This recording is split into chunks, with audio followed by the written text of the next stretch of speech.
Hey everybody, it's Robert Dunt from ArtTop10.com, and I'm very pleased to be here today with the wonderful Alexander Hinks. Thank you, Robert. Good yourself. and we're here at the Edge to Edge exhibition, which we have curated together. Yeah. So Alex, I think you actually came up with the Edge to Edge idea, which kind of blew my mind with joy. But tell me, what made you come up with that idea? Well, I guess it's sort of one of those things that's been integral to my practice for years. And like previous shows I've put on, I've always alluded towards it, but has never focused on it. And so the opportunity came up for us to throw together the show in under a month, and we did it. We did indeed, yeah, and we're still partially sane. And no, I love the idea. I thought it was so cool, because I thought especially to kind of try and take those kind of classic Bridget Riley ideas from the kind of 60s and then show how contemporary artists have been still playing with that hard-edged but throwing in kind of chaos, humour. So the hard edges are still there, but they're kind of a little bit exploded, or there's madness or excitement with them. No, completely. There's such varied works in the shows, sort of comparing sort of things called fluidity against a hard edge, and then sort of also, one thing that's quite apparent through the show is sort of all these primary colours of groupings, and then also more monochromatic sort of pieces. Absolutely, as you say, we spent a long time trying to give each piece its own individuality on the wall, so that it sung its own song, as it were. But it still worked within a kind of fluid whole, and there's a kind of sense of monochrome and then colour and a lot of bright colours. But it seems to flow quite nicely, I think. Oh, no, definitely, yeah. So I remember when we first got all the works here, and so it was a little daunting seeing such sort of varied pieces, but then it all came together, and so there's some great relationships, it'll be great to give you all a tour. Yeah, no, absolutely. Okay, guys, let's go for it. Let's have a look at this first piece that grabs you when you come through the door. Yeah. So this is Jenny Driver, and she'd recently done a show with Lisa Traxler, who's another artist we see later on in the exhibition, and it's a wonderful installational piece, and so the idea is to play on perspective. And so sort of this corner piece turns into a straight line, and also sort of as you move around it, it's very geometric, but then also as it's made with paper that's been treated with cardboard, it also has this fluid element of sort of the curves, and also shadows add to it too.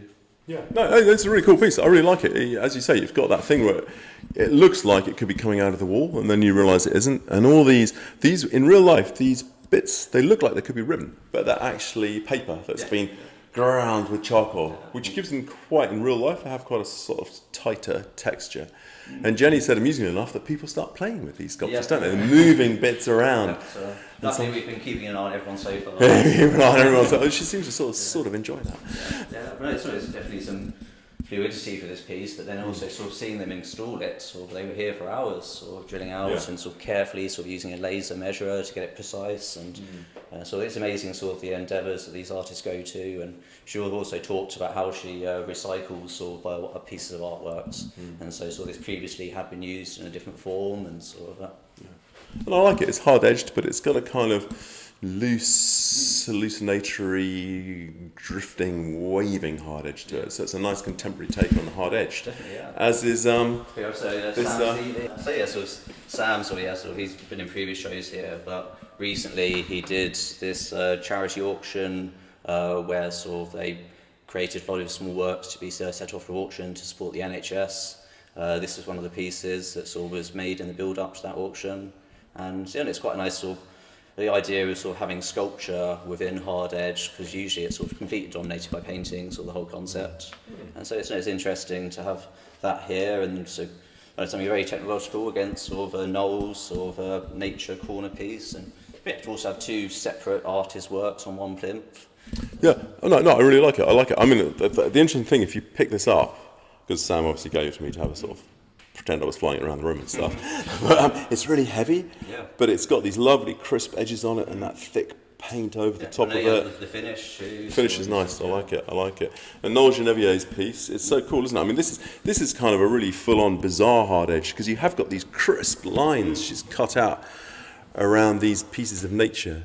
And it was kind of cool. She turned up with this as an extra piece and said, like, what do you think you can do with it? And we were like, well, we'll see. I'm glad we found a spot for it. But it worked out really nicely. Yeah. And behind us too, we have Lucy Cox here, and this is quite a nice play. So with Jenny Driver's sort of dark sort of matter piece in the opening foyer, and then Sam's red plane. So sort of bouncing between both of them here. So we have this collage, which he actually made sort of 20 years or so ago. So on the back it's signed 2000.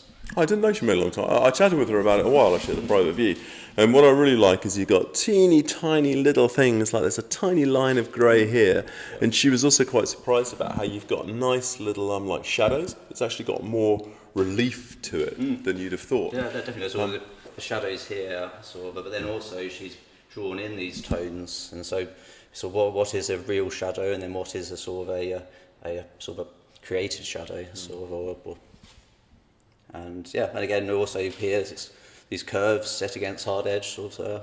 Exactly. It's got a nice hard edge. It's a nice one actually, because it sort of harks back to those more cubisty kind of things, and it's I like these pieces that add a kind of gravity of hard edged work to the show. So it's playful and it's playing on those things from the past, but it's also very pretty. Yeah.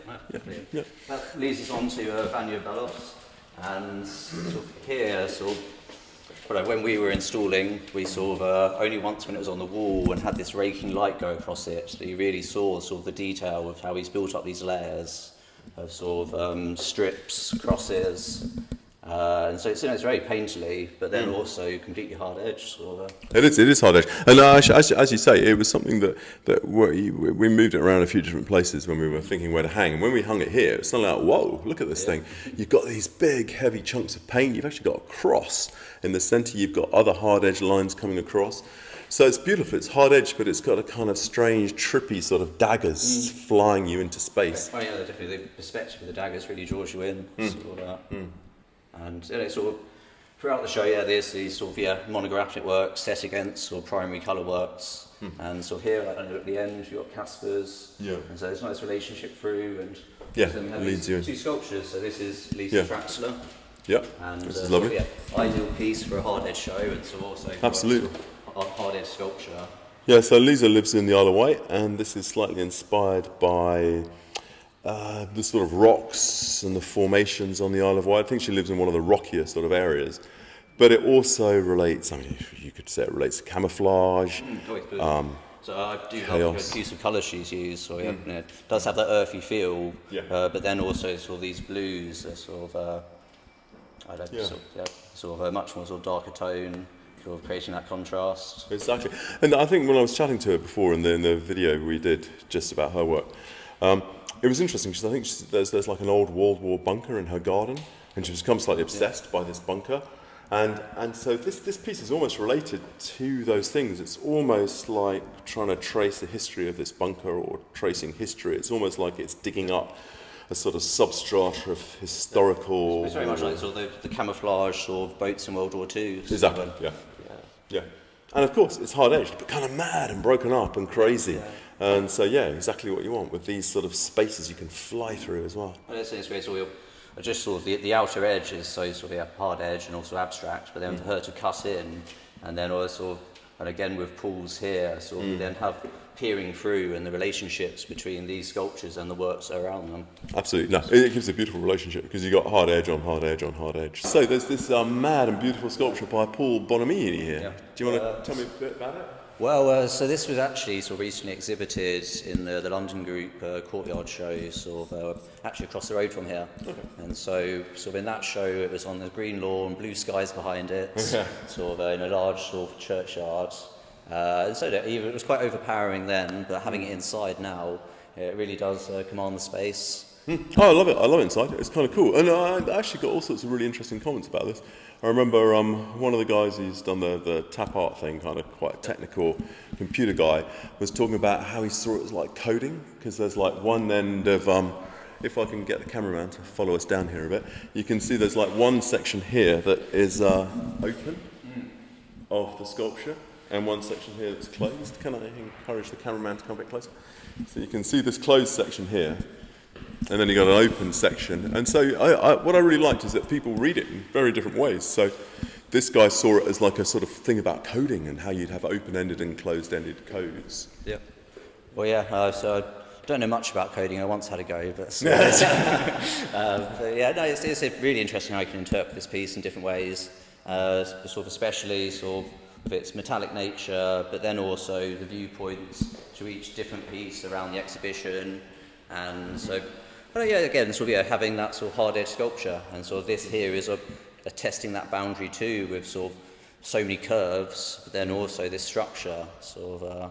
No, absolutely, I love it, and you've got hard material as well. And then I still like the other way you can play it is like people were talking about if you put a rat in here, it would only be able to get out of here.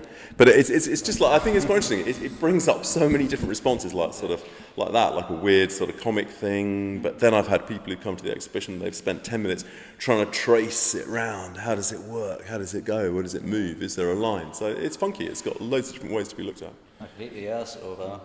It's a very industrial material that's then been transformed into this artwork. Sort of. Oh yeah, nice. Yeah. Cool. Yeah. Right, let's head over to Fiona Grady, shall we go? So this is like the beginning of this sort of wall of joy. So this between sort of Vanya's, Lisa's, we have Fiona's in the middle with sort of a nice sort of monochromatic relationship between them, but then also these sort of very hard-edged sort of triangles and sort of rectangles. So these two pieces here are actually screen prints. But when you look at them, sort of the amount of detail that she's really mastered, sort of the practice and sort of how the way that she'd go about creating these, and also these are one-off pieces. Absolutely, as you say, they're one-off 5-layered screen prints. It's actually really interesting. I think she's possibly got some kind of photographic process going in as well to get the texture. So this is another funky piece by Noel Genevieve. Yep. That's wonderful, sort of having sort of paperworks within the show, but also bas relief off the walls, sort of bridging that gap between sort of 2D works and a sculptural 3D work piece. And I love how she's woven these bits of card through, sort of then again setting a hard-edge structure against something more natural. No, I really like it. It's really cool. It's one of the kind of thing that when you hang on the wall, it changes quite significantly in its own kind of. And it really gets its own sort of vibe. Actually, noticed that a lot of the shows, once you put them on the wall, they all changed quite a lot. They all began to sort of sing a bit more. But no, I think it's a really cool piece, and it's got a weird sort of hard-edged element lurking in this sort of weird contrast of nature and magazines and photographs. Maybe if you sort of look carefully, you've even got sort of building structures set against it, and I guess this actually close enough, it looks like a more natural sort of field, sort of. And yeah, again, when it's on the wall, you have these added shadows that sort of create more depth to the piece. Absolutely, it's really cool. And then moving on, we get to Nick Grindrod. Yep, wonderful piece. Sort of, I've been admiring his works for years and sort of on Instagram, and it was nice to finally get to meet him. Sort of, so he's based in Sheffield, and it turns out we have a mutual friend, and they're the only abstract artists in Sheffield. So basically, What were you saying? There's only 2 abstract artists in Sheffield, and he's one of them. So you have sort of these hard edge sort of structures then set against a very highly worked background, sort of which I think has been printed on and sort of scratched away, and it's obviously wonderful use of colour. Oh, it's beautiful. I love it. It's got a nice 3D thing, got a nice hard edge, but it's got that contemporary sort of madness to it, with, as you say, the scratching and a bit of sort of overly precious. away. The odd dribble and sort of. I love a bit of an odd dribble here. It makes it a lot better. No, it's really cool. And then we move on to Ian Parker. So Ian's another sort of London group member that's in the show, sort of an ideal person for a hard edge exhibition, sort of a bit more sort of true to the cause throughout. Absolutely. No, he's got a nice sort of traditional hard edge vibe, but then there's little weird bits here, like this sort of slightly piece of paint. It's difficult to work out quite which is on top or what's below. This little bit here that's crept through. Exactly. And the whole weight of it, I mean, you've got this big weighty chunk in the centre, and then these little sort of minuets. Sort of implies as if it could go off somewhere else, and sort of, and like lovely contrast between sort of very earthy colours set against these sort of lime green and sort of primary colours. Absolutely, no, it's got a cracking sort of contrast between these things. Hey everybody, we're back. Alex has just briefly had a haircut during the intermission. Quite fresh now. I've got some different clothes. Right, and we're into Jane Pickersgill. Well, look at this crazy piece. Yeah, it's stunning, sort of taking collage to another level. Indeed, yeah, very nice. Yeah, so Jane was, same as Lisa Traxler, she worked as a fashion designer, I think. Yep. And she's quite interested in making these kind of aspirational pieces. So this is something you'd almost desire to have and buy. But she's also inspired, by architecture and things as well. Yep. But it's kind of really cool. And the material in this is something that used to be a very aspirational material. So I think it's nice how she's used a material that's aspirational to communicate aspirational ideas and discuss that kind of sort of dialogue. It's lovely with this sort of silk effect to it, so it really does glisten. And but it's also set against this sort of matte folded card, and then also sort of the sewed lace into it, sort of holding it together. And absolutely. And she sewed that lace herself on a classic old sort of sewing machine. Yeah, I always find them quite scary, so I use that to my foundation with all the needle going up. And Exactly. Exactly. And she said the glass box was also meant to be almost something aspirational that you can't quite have, sort of, scratching away at the surface, desperate to get through to it. It's an ideal frame for the piece. It is an ideal frame for the piece. Yeah, it's lovely. The whole thing, hangs together rather nicely. So it's not so much framed, it's kind of a sculptural oeuvre. And on that, very geometric. Very geometric. Yeah. Oh, and it's a very nice hard edge, isn't it? Yeah, both hard edges of the paper and the hard edge of the sewing, which is nice. Yep. Now we have Simon Streber. So this is one of his recent night paintings, and so when I contacted him to be in the show, he really wanted to show an older piece that sort of your typical classic hard edge. But over time, he then warmed to the idea of actually showing a recent piece, and it's stunning. So it's very sort of oriental ink brush strokes. And the reason they're called night paintings is he literally paints them at night. Yeah, no, I remember in the interview I did with him in the lockdown interviews, he said he painted at night. What I like about it is he's got, it's like the hard edge is being destroyed.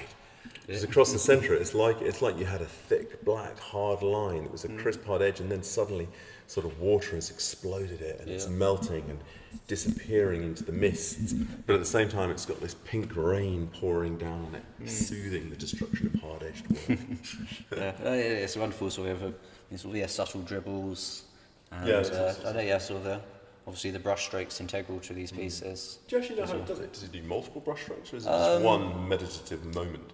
He probably has talked about it, but maybe. But you've got to keep the secrets. You got to, exactly. Yeah, there's professional secrets. We don't want to. It's amazingly subtle. Definitely sort of washes and adding water, and then I think there's potentially some mixed media with a few of them. So, Nice.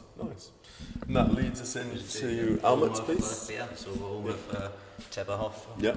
And this is wonderful. So originally, I had asked for a freestanding sculpture. And then she proposed this, and straight away knew that sort of wonderful to have this wall-based sculpture, and so she's sort of welded together these hard edges. Then you have this sort of glowing green in the middle, and then this net which sort of sets it off, and sort of again ties into our idea of testing the boundaries of hard edge. Yeah. No, certainly sets the boundaries of hard edge, and it's called torso, isn't it? And when we were chatting, she was saying that you could see it's a torso of a human, possibly even a coffin, and that the whacked in sections are possibly like the life bashing you, but you sort of maintain these things, and then you've got this net, and this could possibly even be reminiscent of a heart down here. So what I find quite interesting is I often respond to it in a very formal fashion. So you've got the hard edges, you've got the grid-like shape here, then you've got the grid of the netting, you've got the green which kind of throws you back and forth between the sort of colour and the hard edge, but then her description is very poetic. Yes, completely, it was wonderful when we got to sort of see her, where you did the interview with her, and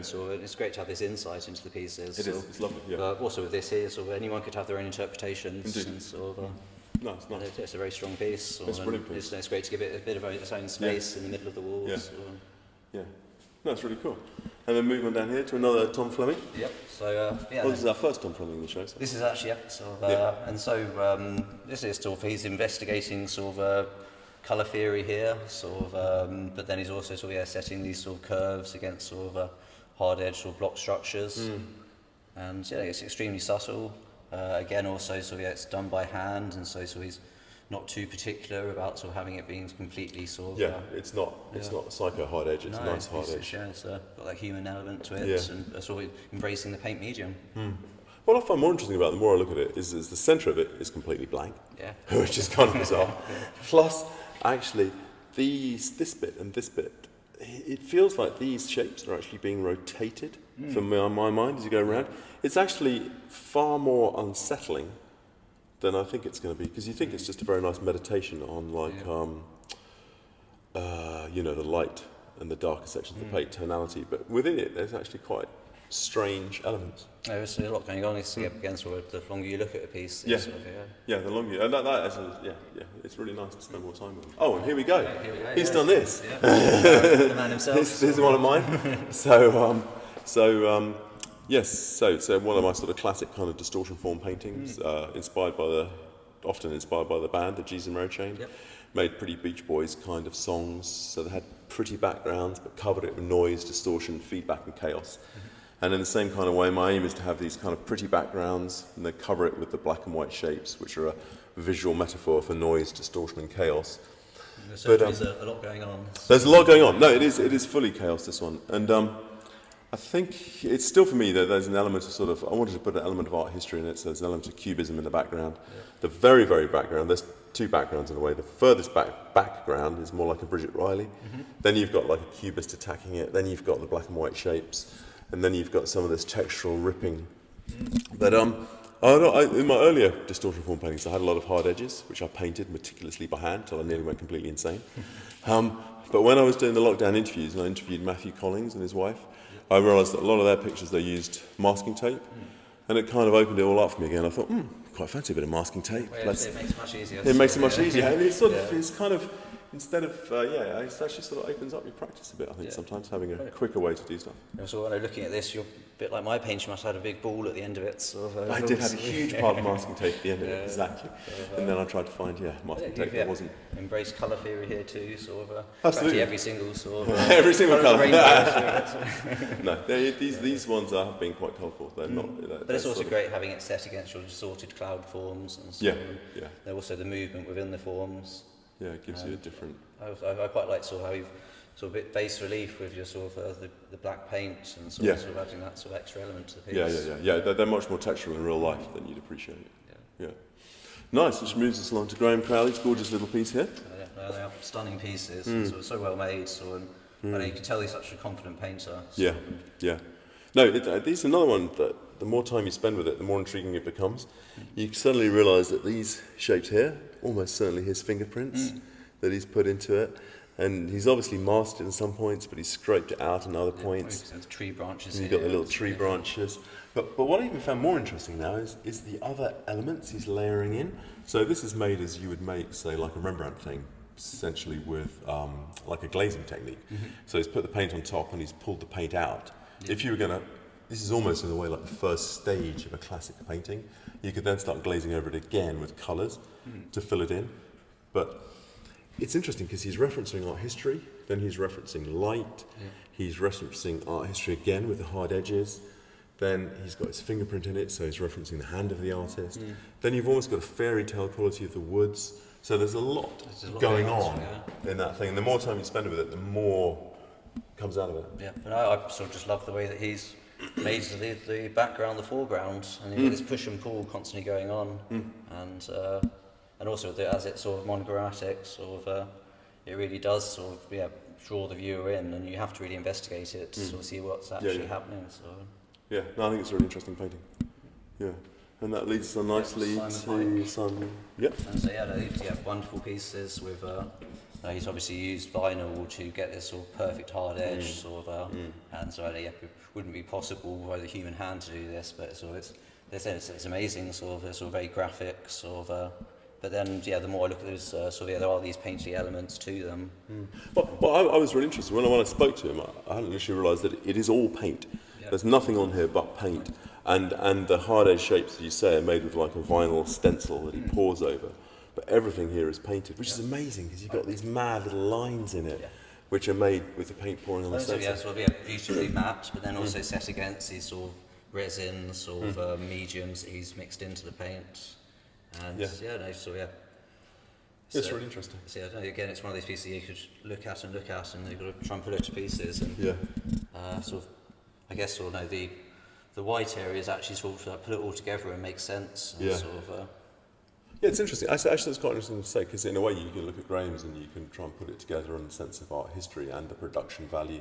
This one you've got the production. There's all sorts of different ways to sort of unwrap a painting on the wall. And this one you're constantly trying to work out how it's made, looking at the sides of the picture, wondering why the drips are there and how it's... Well, also, sort of, even on this piece here at the bottom, he's actually sort of got drips of paint, which completely set against the rest of the piece. Sort of, so he is embracing the medium as well as having this super real sort of masking. So, It's really cool. And then a bit of Juan Bolivar here, everybody. Uber crisp. You should have seen the white gloves he gave us to hang it. So this thing has about 13 or 14 layers minimum of acrylic paint. And the lovely thing, if you actually look at it, the canvas itself has pretty much disappeared. You've just got this kind of, it's almost like a sort of paint surface. Yep. But then within that, and I think actually, until we unwrapped it, you didn't realise that this background was grey and the Marshall was in white. It's actually got quite nice, subtle colours. Really sort of, it's again one of those pieces that when we got it on the wall, you could then really appreciate it. So, again, some expert masking, but this time by hand. So extraordinary masking. And obviously playing on the whole Malevich's black square, intertextuality, the Marshall amplifier, some a bit of AC/DC rock and roll. We like, so both of you are into rock and roll. Into rock and roll. I really like it. It's a really interesting piece, especially as I had a Marshall amplifier as a kid in my guitar. So for me, it's got a kind of sweetness to it. And it also then ties in quite nicely to Caspar Pincus's piece here.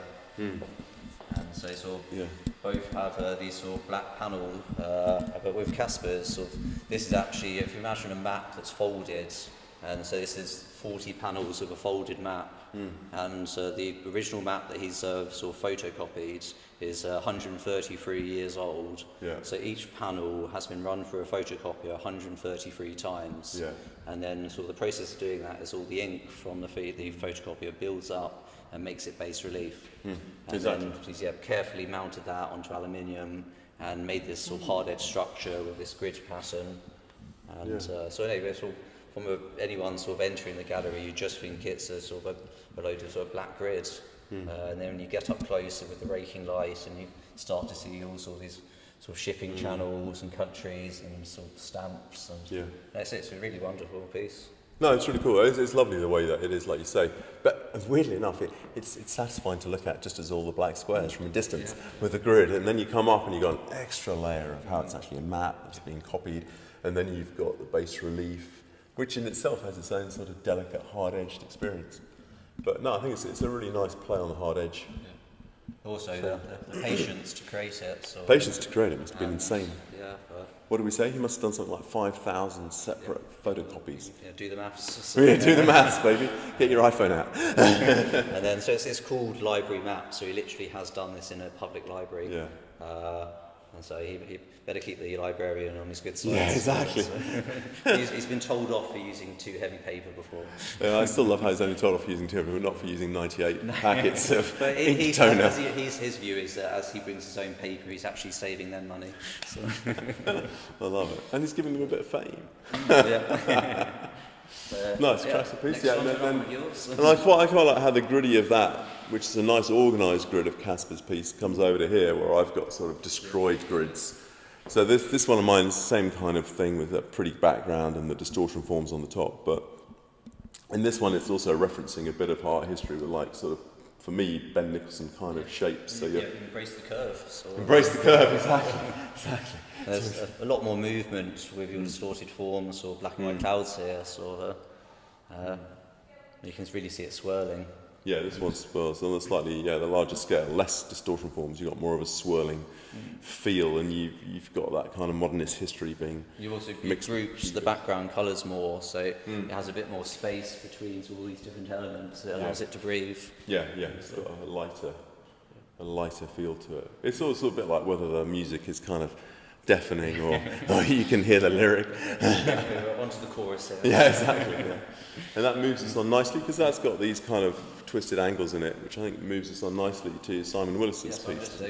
So this was actually painted in 1989, and he was a tutor of Simon Streber, and Simon said that it would be wonderful to have him in the show, and it's great to so he sadly passed away a few years ago, and the estate kindly lent us this piece, and it's great to be able to exhibit it, and it's ideal for the exhibition with this quirky twisted rectangle that's and then opposing this and then also sort of setting yellow against blue is such vibrant contrast. Yeah, no, I really like this. I love it because it's a great painting in that it's weird that even when you've hung it straight, you look at it and you think, oh, it's wonky, my head's spinning.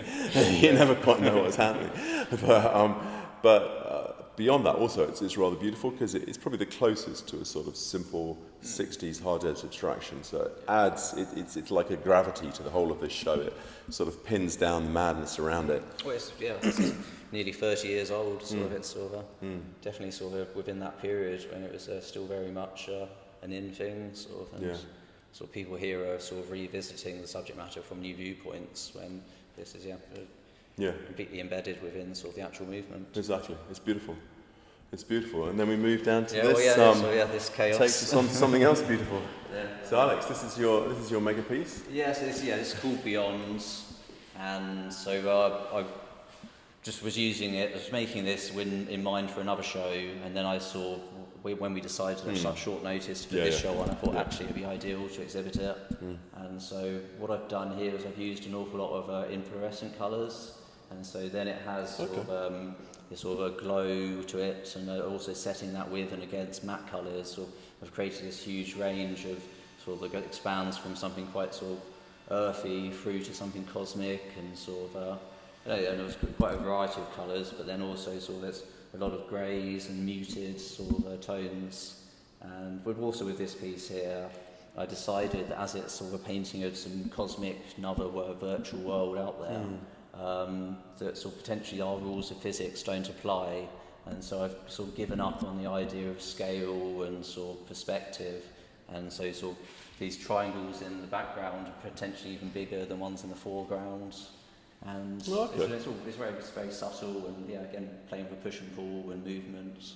Yeah, no, I mean I like it. I think it's one of your best paintings I've seen. Yeah, I really enjoy this one. It's got a sort of, it's not, I don't know what it is. It's not a subdued colour palette, but something about the colour palette is kind of, it ties in. It's not as frightening as some of the other ones. I don't feel I'm being sucked in. Yeah, you have screamed a few times. I've screamed a few times.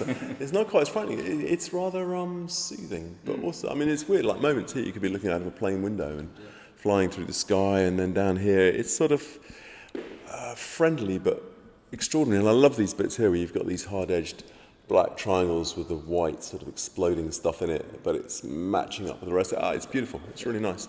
So it's really holds together. Very subtle, and sort of for the majority of it, sort of I painted the background in sort of one session, and so ended up being up until sort of 2 a.m, sort of watching paint dry.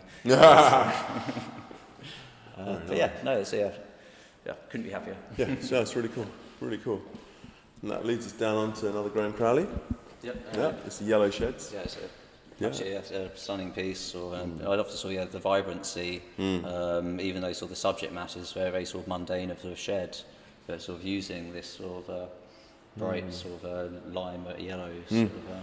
Exactly, it's amazing. This the lime yellow and the black what you get out of it almost turns into a green, and it's got a kind of crazy something to it. I mean, it's got those lovely hard edges in it, which are really nice. Yeah. But then also he's got like this, even this hard edge bit here is broken up with a bit of wiggling roof. Well, you've got these sort of the corrugated roof, and so he's kind of sort of abstracted that with giving it an insight into sort of what sort of actually was the inspiration. And his fingerprints are a lot more sort of visible here, so you could even sort of the police would be able to track him down without any sort of Exactly. And actually, I hadn't thought of it. There's a huge amount of different mark making, different sizes of marks, different ways of making marks, sort of scumbled and dragged and pushed and paint. It's amazing how many different ways you can make a mark in a picture. So embracing the medium. It's really cool.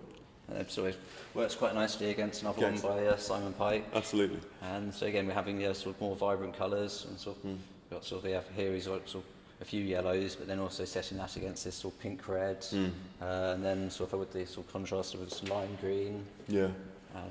No, it's a lovely piece. It's really interesting actually, and I do like you said before. I like that the weird sort of white glazy bits on the top. Really make it actually. Yeah, no, but it pulls all together, but also you see this flow and twist through sort of the masked vinyl, and so it's a very extremely technological. Yeah, stunning picture, really nice. So here we are upstairs on the mezzanine level of our crazy exhibition.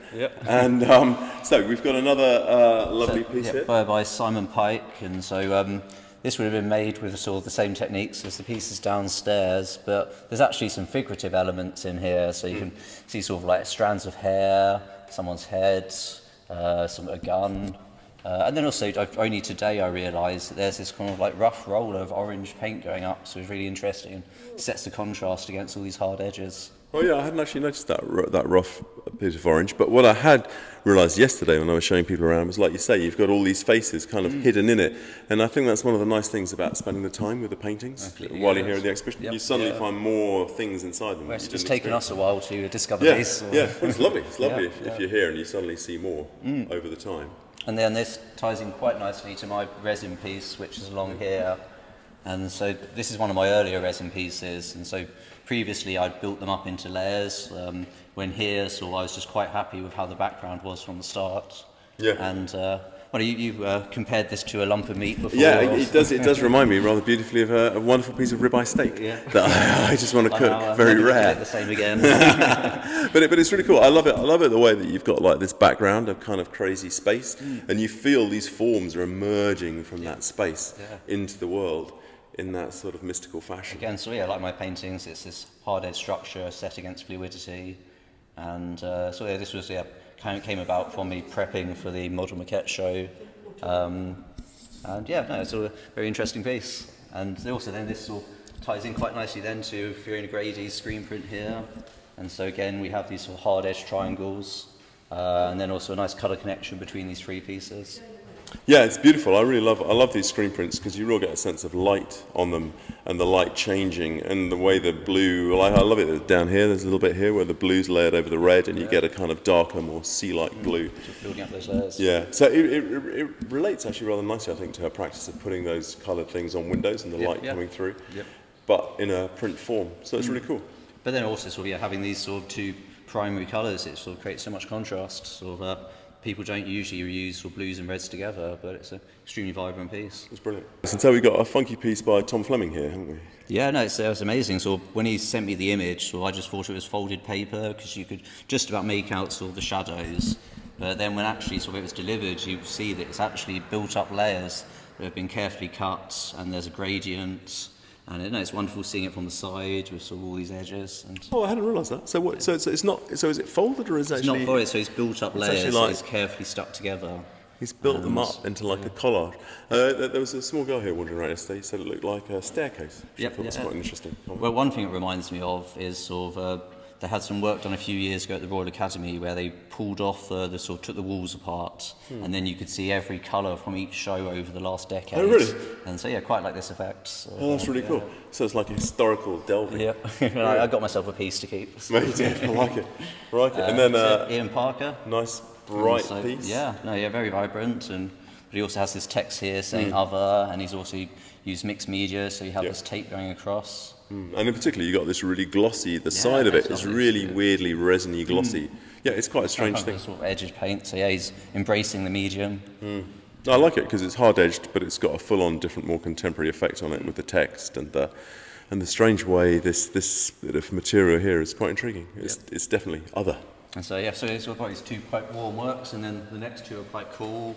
And so we have one paper piece on the end and one paper piece here. And so this is one of my another work that I created in the build-up to Model Maquette. So in the end, I didn't show it in that exhibition. Okay. But so what I've done here is I've cut the wooden timber triangles at right angles, and then they fit together like a jigsaw puzzle. Yeah, it's really cool how you've done it. It's a nice little star shape, which then also connects through to my paintings. Absolutely. No, it's got a kind of... Yeah, it's almost like you've taken mystical parts of the universe and put them into a special tesseract. It's cool. It's not what you come up with. Another piece by Noel. Yeah, Noel Genevieve, another nice one here where she's sort of playing with mixing that nature with this blue sky. The blue sky. Yeah. It's an interesting piece, this one, because it's very fragile and it's just hanging delicately on the wall. And I love the way the plants at the front actually are slightly out of focus to the ones in the back. Yeah. It's almost like you've got a sort of different focal point than you would normally have in real life. Don't actually say, creating this sort of other world sort of, I guess referencing photography sort of, and then also building something that I personally have never seen those sort of these. Yeah, exactly. Very unique pieces. References nature, but gives you an experience of something you've never seen. That's what we've got sort of the sky surrounding the whole piece, and so it's very abstract too. Abstract, and you got the hard, and it's a nice take on hard edges because it's hard edges of the piece, and it's you'd never have seen something like that a while back. So it's definitely a contemporary hard-edged moment. Yep. Which, if we come on down here to our Juan's piece, once again we've got nice hard edges on Juan's 68 layers of acrylic paint. Yeah. So Juan works a long time to get this beautiful smooth thing, as we've chatted about before.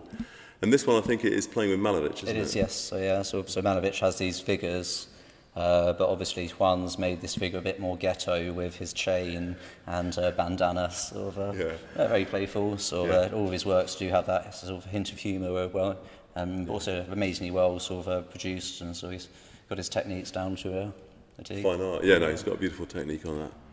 No, it's an interesting piece. Very bold blue set against the reds again. Yeah, it's very nice primary colours. Oh, and then there's another one by me. Yep. Another one by me. This one's slightly different than some of the others. It is, yeah. So this is sort of an older piece that he then worked over. Absolutely, yeah. It's an older piece that I worked over just a couple of days before the show began, because there was another piece that got mangled in the process of bringing it here. You didn't scream. You kept quite calm. I was quite impressed. Okay, quite calm. I kept quite calm. Some artists would have thrown the toys out the pram. No, I tried to remain calm. But so it's brilliant here with sort of the distorted forms are very sort of separate, and you've set to their areas, but also sort of the contrast between these larger ones and the smaller ones.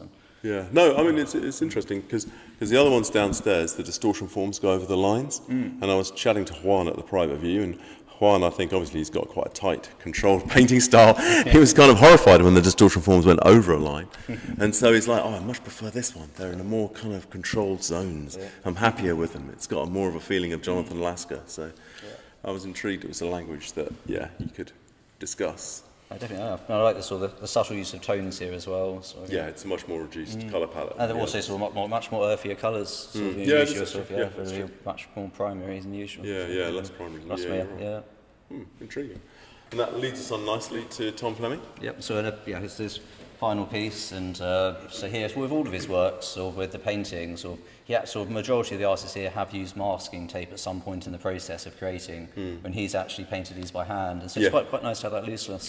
It is actually. And the actual thing I was chatting to people yesterday about was that even though from the ground this looks really tight, when you get up to it, it's actually got rather a nice loose edges, as you say, which they're tight but they're quite loose. It's sort of hard-edged, but in a very sophisticated fashion. I feel that sort of cubist feel, but also it's nice how he's painted it on watercolour paper, which I think always adds to a piece, nice cripply edges. And I love that. I love that bit of actual texture of the actual piece. Cool. And then should we move around to Simon's over here? So another Malovich. Another bit of a Malovich moment. So this piece is called Tributes, and so he's playing with the idea of it as being a tribute to Malovich, and so he's got the black square, but Simon's square's gone a bit wonky.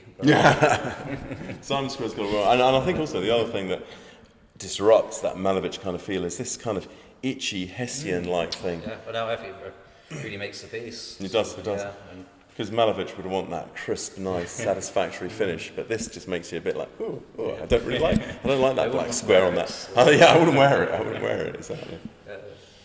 Nice. Moves us on to Lisa's Traxler's. So this piece here is actually hung above her sculpture below. So as you're looking this way, there's a nice connection between the two pieces. Yeah. And Lisa also used to work in fashion, and so she's often saying about this piece that for her it's almost about to climb out of the frame and wander around on the floor. Ghostly. Ghostly, exactly. It's got quite a nice sort of... And then Jane was also working in fashion too. Jane working in fashion. And once again, this is another one of her pieces that's got... it's because, like we were saying before, they're like things you'd aspire to having, and they're aspirational things to have. And the inside material is actually something that was an aspirational material in fashion. You can imagine lots of hats made out of this material. Exactly. Yeah. So it's also quite nice with her natural coloured frame, mirrors Simon's piece quite nicely. It does actually.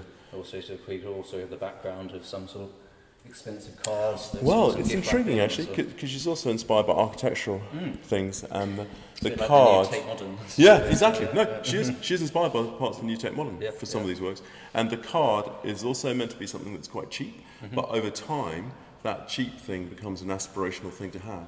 So maybe like steel is just steel at some point, but then suddenly it becomes an aspirational material to have in a house. Yeah, well, if you let Sam near it, sort of. Yeah, exactly. So Alex, so how would you sum up this craziness we put together? I don't know. So it's been quite an exploration, sort of, and I think sort of all the different elements that we've sort of looked at, sort of, it's actually will come together quite nicely, sort of. I think it came together amazingly well, actually. I mean, I love it, obviously, in my vibe of sort of, you know, if Bridget Riley joined the Sex Pistols and went completely mad. There's chaotic elements. Yeah. It's all been tied together quite nicely, and sort of, as you look around, so there's some great relationships between the pieces. And certainly it's been well received. So it was nice to have a private view again. It was nice to have a private view. A great review on Artlist by Simon Strather. Yep.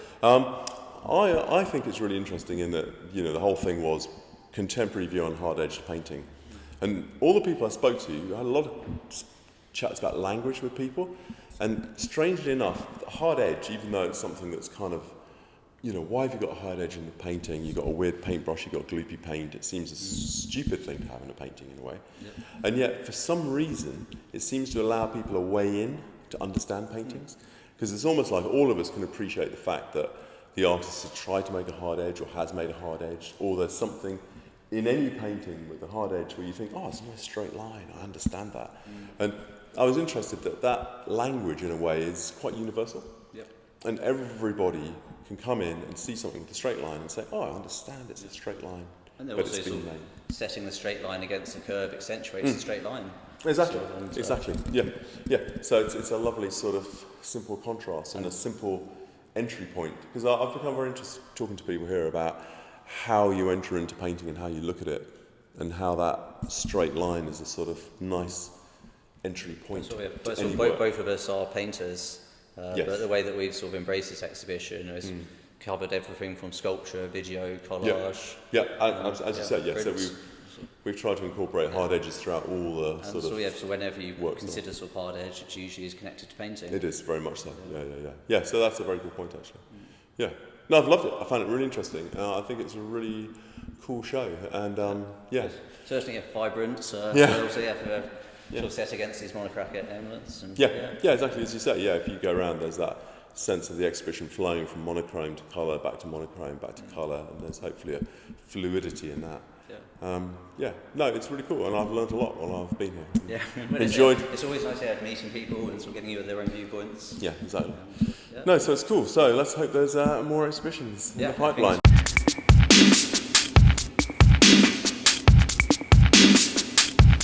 Bomba clap.